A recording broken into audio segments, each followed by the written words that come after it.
5. विशिष्ट ज्ञान, निजी अनुभव या अवलोकन, दौलतमंद बनने की ओर चौथा कदम। ज्ञान के दो प्रकार का होते हैं, पहला सामान्य ज्ञान और दूसरा विशिष्ट ज्ञान।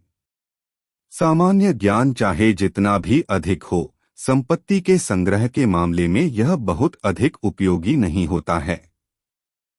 इंसान के पास सामान्य ज्ञान के जितने भी रूप हो सकते हैं, सभी बड़े विश्वविद्यालयों में ये सभी रूप पाए जाते हैं। अधिकतर प्रोफेसरों के पास बहुत कम धन होता है। ज्ञान देना उनकी विशिष्टता होती है, लेकिन वे इस ज्ञान के संगठन और इसके उपयोग के विशेषज्ञ नहीं होते। ज्ञान धन को आकर्षित नहीं करता है जब तक कि धन को अर्जित करने का लक्ष्य न बनाया जाए तथा इस लक्ष्य को प्राप्त करने के लिए कार्य की व्यवहारिक योजना बनाकर इस ज्ञान को संगठित न किया जाए और बुद्धिमानी पूर्वक इसका प्रयोग न किया जाए। इस तथ्य की समझ का अभाव ही वह सबसे बड़ा कारण है जिसकी वजह से अधिकांश लोग इस धारणा में विश्वास रखते हैं कि ज्ञान ही शक्ति है। ऐसा कोई नियम नहीं है। ज्ञान केवल संभावित शक्ति है। यह शक्ति तभी बनती है जब इसे कार्य की निश्चित योजनाओं में संगठित किया जाए और किसी निश्चित लक्ष्य की प्राप्ति के लिए इसका उपयोग किया जाए। शिक्षा के सभी तंत्रों में मिसिंग लिंक यही है कि शैक्षणिक संस्थाएं अपने विद्यार्थियों को यह सिखाने में असफल रहती हैं कि ज्ञान के हासिल हो जाने के बाद वे अपने ज्ञान को संगठित कैसे करें तथा उसका उपयोग कैसे करें। कई लोग यह मानने की गलती करते हैं कि चूंकि हेनरी फोर्ड बहुत कम समय के लिए स्कूल गए थे, इसलिए उनके पास शिक्षा कम थी। जो लोग यह गलती करते हैं वे दरअसल शिक्षा का सही अर्थ नहीं समझ पाए हैं। एजुकेशन शब्द लैटिन शब्द एजुको से बना है, जिसका अर्थ है बाहर लाना या अंदर से विकसित करना। यह जरूरी नहीं है कि वही व्यक्ति शिक्षित हो जिसके पास सामान्य या विशिष्ट ज्ञान पर्याप्त मात्रा में हो। शिक्षित आदमी वह होता है जिसने अपने मन को इस तरह से विकसित कर लिया है कि वह जो चाहता है उसे हासिल कर सकता है और इस प्रक्रिया में वह दूसरों को कष्ट नहीं पहुंचाता है। यानी वह इस बात का ध्यान रखता है कि उसकी स्वतंत्रता वहां से खत्म होती है जहां से अगले की नाक शुरू होती है। प्रथम विश्वयुद्ध के दौरान शिकागो के एक अखबार ने कुछ संपादकीय छापे जिसमें अन्य बातों के अलावा इस बात का जिक्र भी था कि हेनरी फोर्ड एक अज्ञानी अमनपसंद है। फोर्ड ने इस वक्तव्य पर आपत्ति जताई और उस अखबार के खिलाफ एक मुकदमा दायर कर दिया। जब मुकदमा कोर्ट में चला तो अखबार के वकीलों ने अपनी बात को सही साबित करने के लिए फोर्ड को गवाही के लिए बुलाया ताकि जूरी के सामने यह साबित किया जा सके कि फोर्ड अज्ञानी है। वकीलों ने फोर्ड से बहुत सवाल किए जिनसे यह साबित हो सके। हालांकि उनके पास कार बनाने का विशिष्ट ज्ञान था, लेकिन बाकी सभी मामलों में उन्हें कतई कोई ज्ञान नहीं था। फोर्ड से कुछ इस तरह के सवाल दागे गए जिससे उन्हें नीचा दिखाया जा सके। बेनेडिक्ट अर्नाल्ड कौन थे और 1776 के विद्रोह से निपटने के लिए ब्रिटेन ने कितने सैनिकों को अमेरिका भेजा था? सारे प्रश्नों को सुनने के बाद अंतिम प्रश्न का फोर्ड ने कुछ इस तरह जवाब दिया, मुझे ब्रिटेन द्वारा भेजे गए सैनिकों की सटीक संख्या तो पता नहीं है, परंतु मुझे यह जरूर मालूम है कि जितने लोग वहां गए थे उनमें से बहुत कम वापस लौटे। अंततः फोर्ड इस तरह के बेहुदा प्रश्नों के जवाब देते देते थक गए और उन्होंने एक अजीब से सवाल का जवाब कटघरे में आगे तरफ झुकते हुए विरोधी वकील की तरफ उंगली दिखाते हुए दिया। आपके द्वारा पूछे गए बेहुदा प्रश्नों का जवाब अगर मैं सचमुच देना चाहूँ तो मेरे ऑफिस की मेज पर कई बटन लगे हुए हैं जिन्हें दबाकर मैं अपनी सहायता के लिए ऐसे आदमियों को बुला सकता हूं जो उस विषय के प्रकांड विद्वान हैं, जिनसे मैं उस विषय पर जितने प्रश्न पूछूंगा वे उन सब के सटीक उत्तर दे देंगे। अब क्या आप मुझे बताएंगे कि जब मेरे नज़दीक ऐसे लोग मौजूद हैं जो मेरे हर प्रश्न का उत्तर दे सकते हैं, तो मैं इन प्रश्नों के उत्तर मालूम करने के लिए अपने मन में ढेर सारे सामान्य ज्ञान का अध्ययन करके क्यों भरूं? इस जवाब में निसंदेह दम था। इस जवाब से वकील की हालत खस्ता हो गई। इस जवाब को सुनकर अदालत में बैठे हर व्यक्ति को यह एहसास हो गया कि ऐसा जवाब कोई शिक्षित व्यक्ति ही दे सकता है, कोई अशिक्षित व्यक्ति तो कभी नहीं। मेरी नज़र में हर वह व्यक्ति शिक्षित है जो यह जानता है कि जरूरत के समय उसे इस विषय का ज्ञान कहाँ से मिलेगा और उसे कार्य के रूप में उपयोग कैसे किया जा सकता है। अपने मास्टरमाइंड समूह के सहयोग से हेनरी फोर्ड के पास वह सारा विशिष्ट ज्ञान था जिसकी उन्हें अमेरिका का सबसे धनी व्यक्ति बनने के लिए जरूरत थी। यह जरूरी नहीं है कि वह सारा ज्ञान उनके दिमाग में ही हो। एंड्रू कार्नेगी ने यह स्वीकार किया है कि उन्हें निजी तौर पर स्टील व्यवसाय के तकनीकी पक्ष के बारे में कतई कोई जानकारी नहीं थी, न ही उन्हें यह सीखने की कोई रुचि थी। उन्हें सिर्फ उत्पादन और बिक्री के विशिष्ट ज्ञान की जरूरत थी और उन्हें यह मास्टरमाइंड समूह के व्यक्तियों से प्राप्त हो गया। महान भाग्य का संचय करने के लिए शक्ति की आवश्यकता होती है और शक्ति उस संगठित विशिष्ट ज्ञान से प्राप्त होती है। अगला पैराग्राफ उन लोगों को विश्वास और उम्मीद दे सकता है जिन्हें इतनी अधिक जरूरी विशिष्ट शिक्षा नहीं प्राप्त हो पाई जितना किसी कार्य के लिए जरूरी है। कभी कभी कुछ लोग इतनी जरूरी औपचारिक शिक्षा न मिलने पर हीन भावना के शिकार हो जाते हैं। वह व्यक्ति जिसे यह पता होता है कि मास्टरमाइंड समूह के लोगों से वह जानकारी प्राप्त की जा सकती है जो किसी विशेष कार्य के जरिए धन अर्जित करने के लिए जरूरी है। थॉमस अल्वा एडिशन को ही देख लीजिए, उन्हें स्कूल में पढ़ने का मात्र 3 महीने का ही मौका प्राप्त हुआ।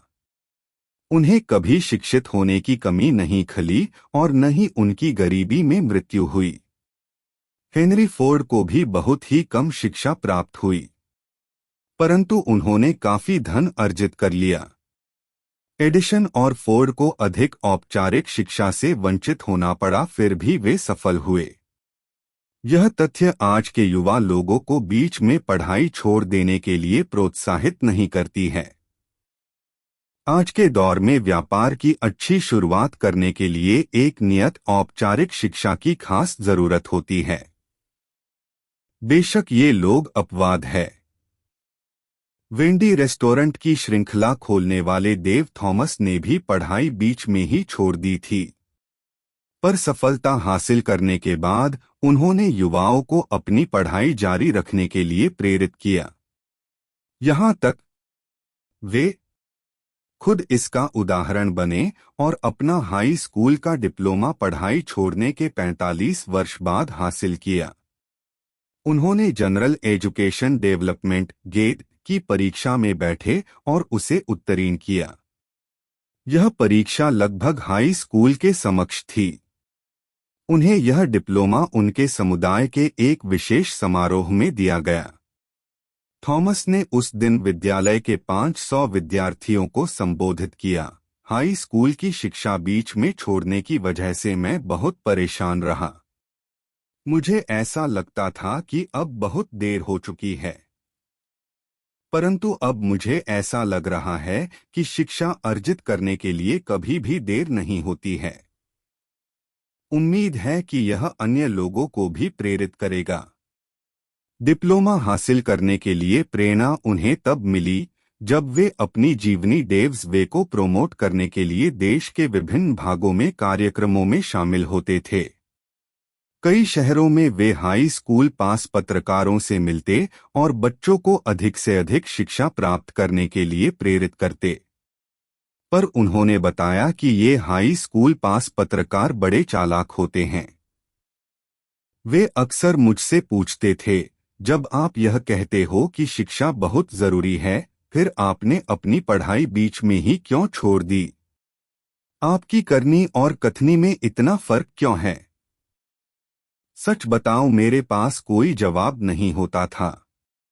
इसलिए मैंने निर्णय लिया कि मैं हाई स्कूल डिप्लोमा लेकर ही दम लूंगा। अब उनका उद्देश्य उन लोगों को शिक्षा जारी रखने के लिए बढ़ावा देना है जिन्होंने किसी कारणवश बीच में ही पढ़ाई छोड़ दी है, क्योंकि शिक्षा हासिल करने के लिए कभी देर नहीं होती है। मैं लोगों को बताता हूं कि अपनी उतनी पढ़ाई कर ले जितनी आप कर सकते हैं। मैंने पढ़ाई छोड़ने के 45 वर्षों के बाद डिप्लोमा हासिल किया। सच ही तो है, शिक्षा हासिल करने के लिए कभी देर नहीं होती। थॉमस ने आगे जोड़ा, अब तक मेरे जिंदगी में प्राप्त उपलब्धियों में यह सबसे महत्वपूर्ण उपलब्धि है। यह जानना जरूरी है कि ज्ञान को कैसे खरीदा जाए। सबसे पहली बात तो यह है कि आप यह जान ले कि आपको किस विशिष्ट ज्ञान की जरूरत है।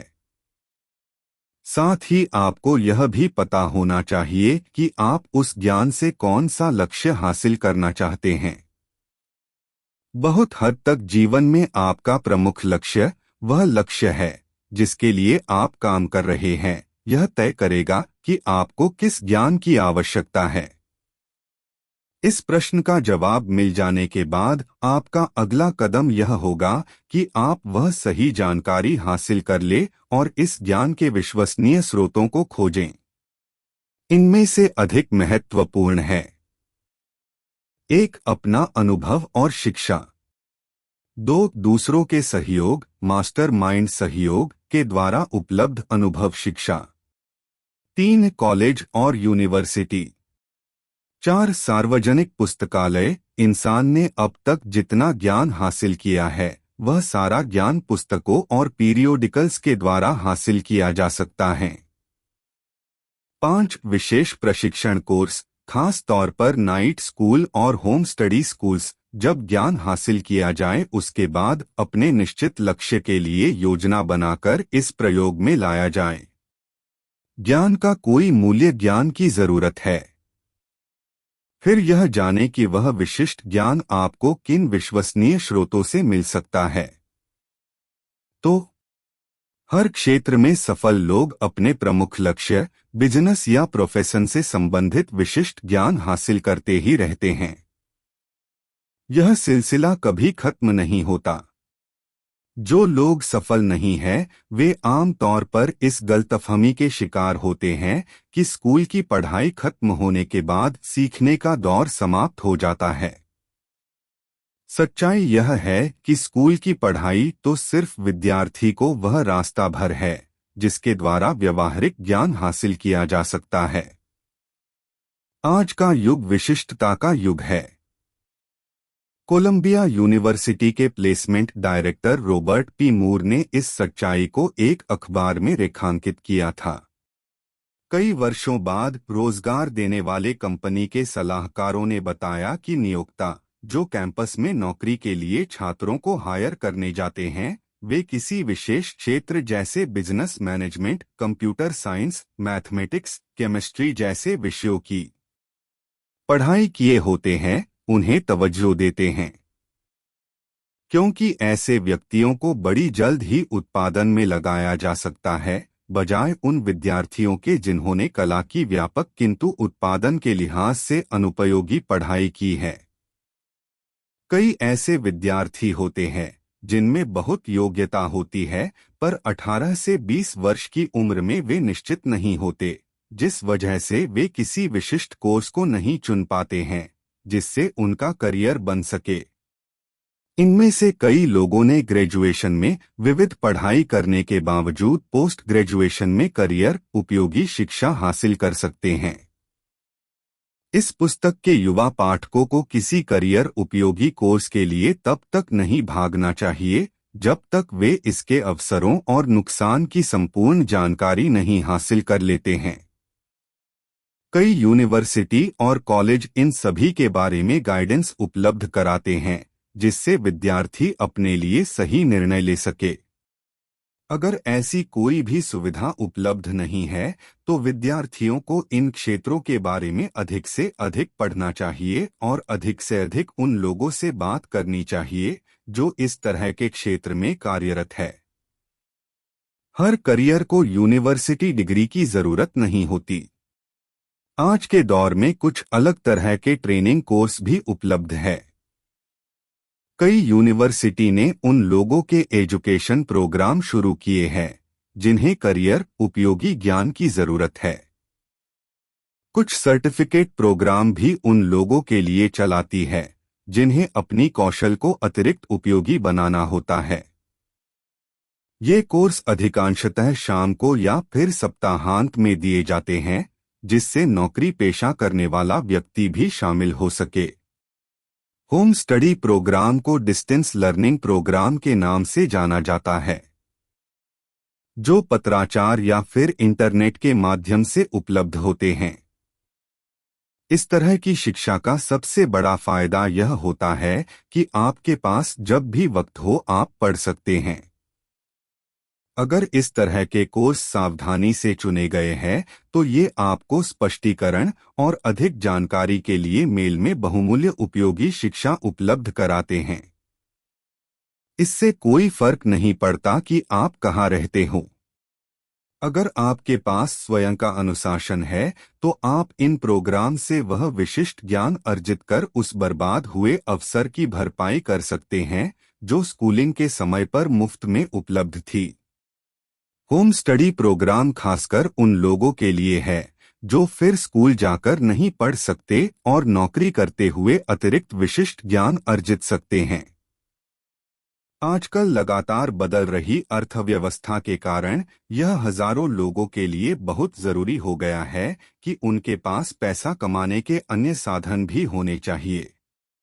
ऐसा कब समय आ जाए कि उन्हें नौकरी से हाथ गंवाना पड़े और उन्हें नई नौकरी की तलाश करनी पड़ जाए। कभी कभी कोई सामान नहीं बिक रहा होता है तो अच्छा व्यापारी उसे सामान को उस दूसरे प्रोडक्ट के साथ बेच देता है जिसकी अधिक डिमांड होती है।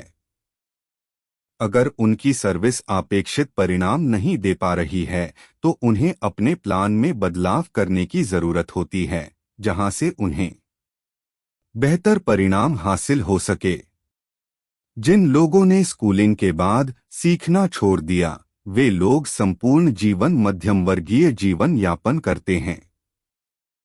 सफलता का द्वार लगातार सीखने के रास्ते से खुलता है। आइए एक विशिष्ट उदाहरण लेते हैं।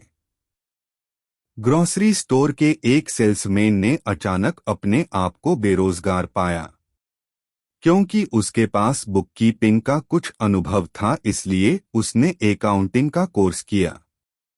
उसने अपने आप को बुककीपिंग और ऑफिस उपकरणों के नवीनतम रूपों से परिचित करवाया और उसने खुद का बिजनेस शुरू करने की दिशा में कदम रखा। उसने अपने काम की शुरुआत उसी ग्रोसर से की जिसके लिए वह पहले काम किया करता था।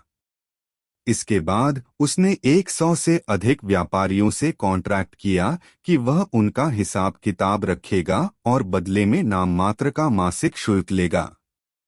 उसका विचार इतना व्यवहारिक था कि जल्दी ही उसे एक छोटे डिलीवरी ट्रक में एक पोर्टेबल ऑफिस बनाना पड़ा जिसमें आधुनिक बुककीपिंग वाहनों का एक दस्ता है और उसके पास सहयोगियों का एक बड़ा स्टाफ है जिनके द्वारा वह छोटे व्यापारियों को बहुत कम कीमत में बहुत ज्यादा और बहुत उम्दा अकाउंटिंग सेवा देता है।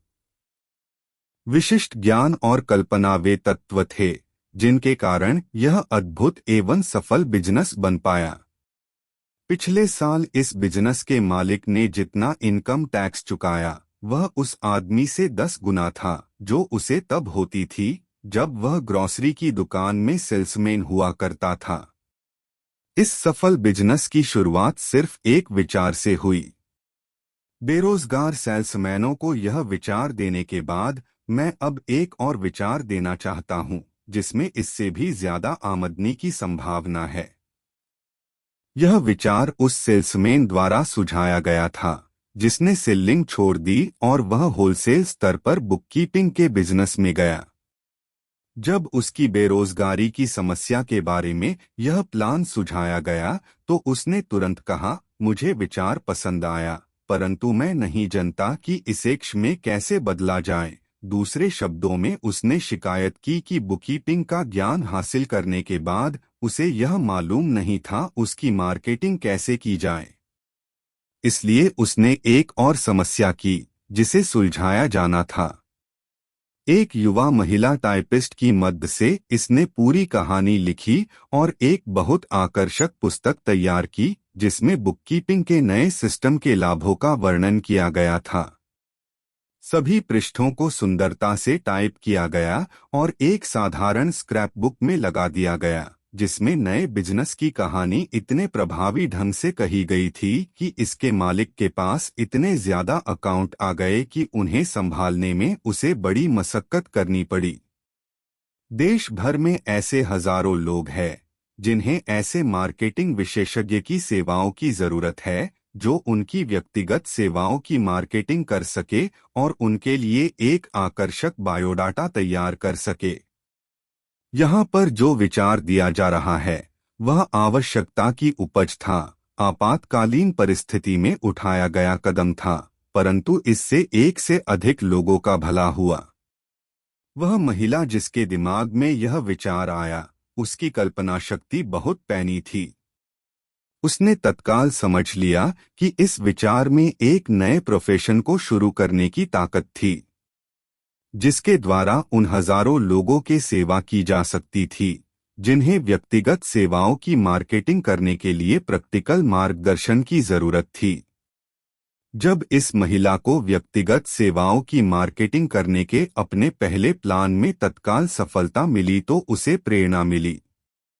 इसके बाद उस ऊर्जावान महिला ने अपने पुत्र की इसी तरह की समस्या का समाधान खोजा।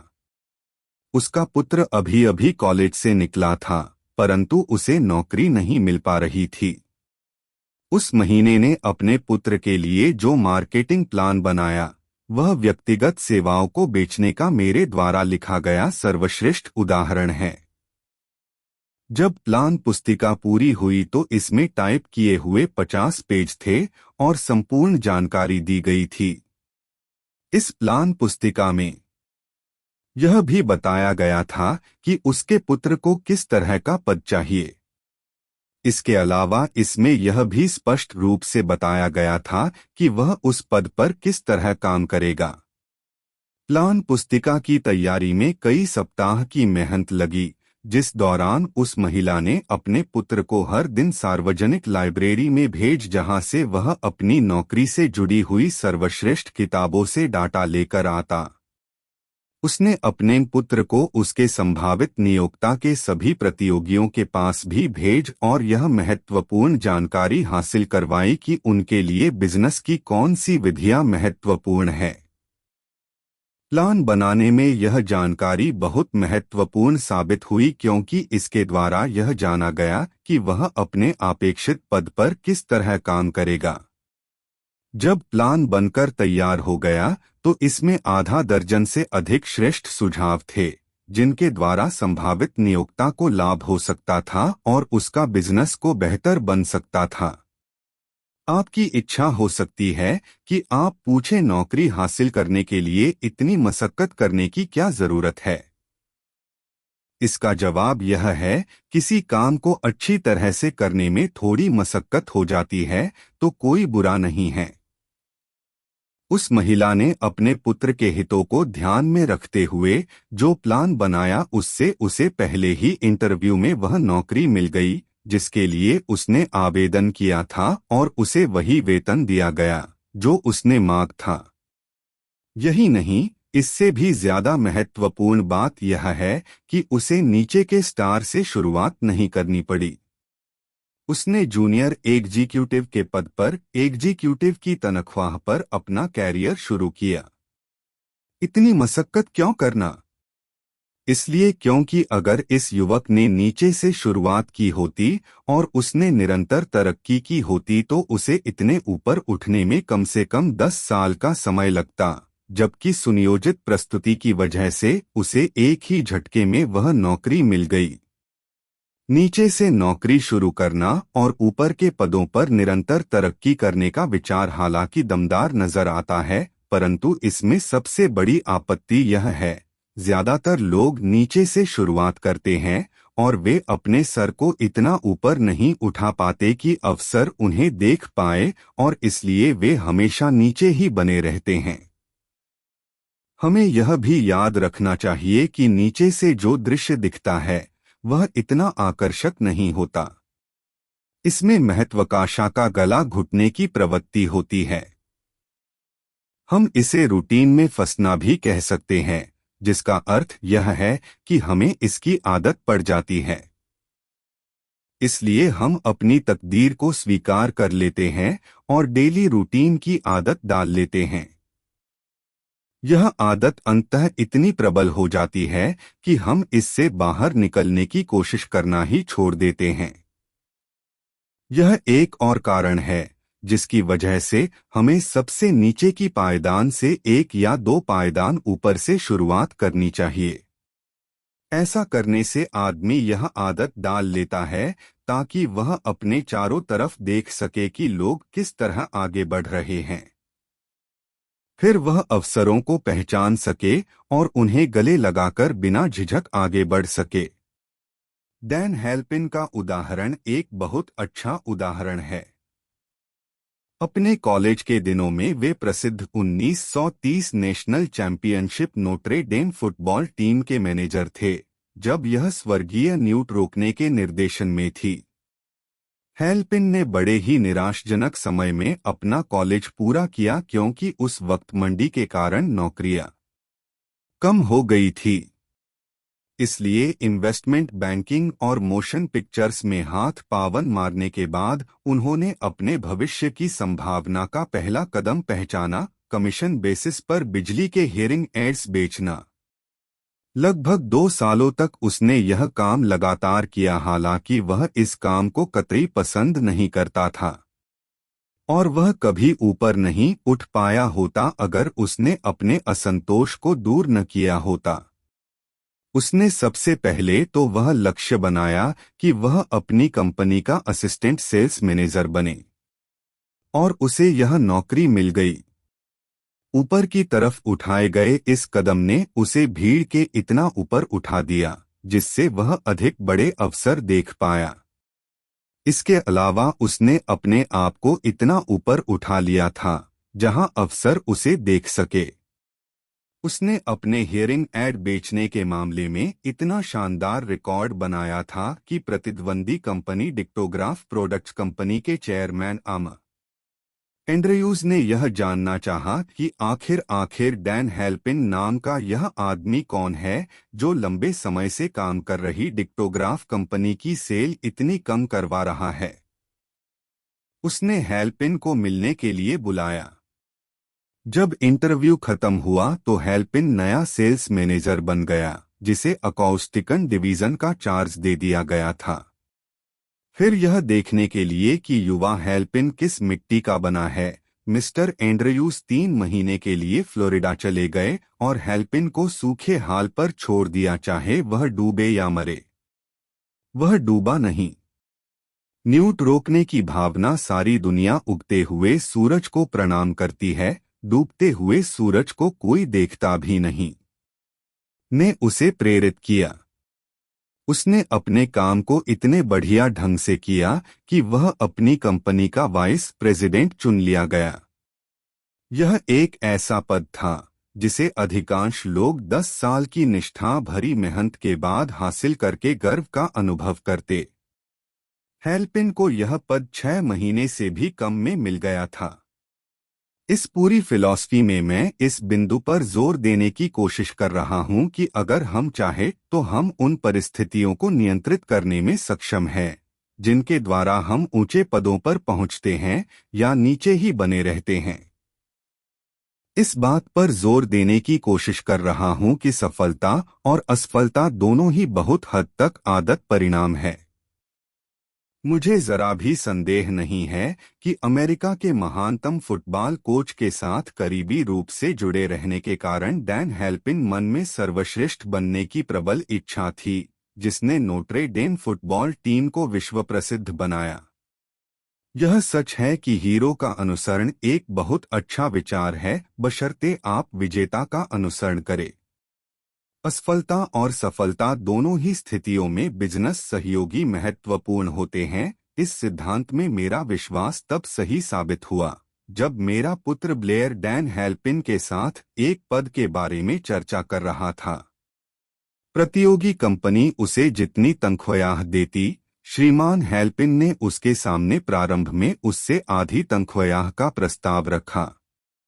मैंने अपने पुत्र पर पिता की हैसियत से भावनात्मक दबाव डाला और उसे राजी कर लिया कि वह श्रीमान हेल्पिन के साथ काम करे। मैंने ऐसा इसलिए किया क्योंकि मेरा विश्वास है कि ऐसे आदमी के साथ करीबी संबंध बनाना एक अमूल्य अनुभव है जो परिस्थितियों के साथ कभी समझौता नहीं करता। इस लाभ को धन से नहीं तौला जा सकता है। अपने कौशल को बढ़ाकर ऊंचाइयों में पहुंचना सिर्फ व्यापार के लोगों तक ही सीमित नहीं है। माइकल जॉर्डन हर कदम में बड़ी मेहनत की, जिसकी वजह से वे अपने युग के सबसे महान एथलीट्स में से एक बने। उनके पास जीतने के लिए दृढ़ शक्ति थी और खुद को शेप में रखने और अपना बेस्ट खेलने के लिए असीम इच्छा शक्ति थी।